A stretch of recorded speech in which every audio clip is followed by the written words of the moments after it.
காவல் தெய்வமாக விளங்கும் அருள்மிகு ஸ்ரீ மதுரை வீரன் சுவாமியின் அற்புதமான இந்த நாளில் நாம் இணைந்ததற்கு இறைவனுக்கு நன்றி சொல்ல கடமைப்பட்டிருக்கின்றோம்.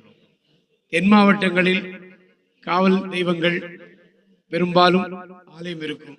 ஆனால் நமது இந்த காஞ்சிபுரம் மாவட்டத்தில் மிக விசேஷமான ஆலயமாக திகழ்ந்து கொண்டிருக்கிறது.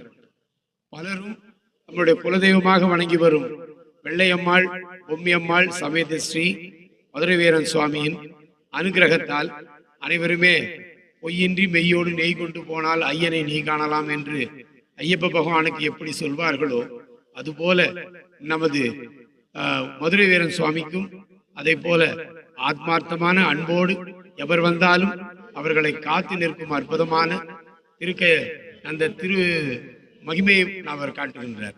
எனவே இப்படிப்பட்ட விமர்சையான இந்த திருவிழாவில் நாம் இணைந்ததற்கும் இனிவரும் காலமெல்லாம் சுவாமி அவர்கள் நமக்கு அருள்பாலிப்பார் என்ற நம்பிக்கையோடு இந்த அனுகிரகத்தை அனைவரும் பெற வேண்டும் என்று உங்கள் அனைவரையும் ஆலயத்தின் சார்பாக மகிழ்வோடு கேட்டுக்கொண்டு விடைபெறுகின்றனர்.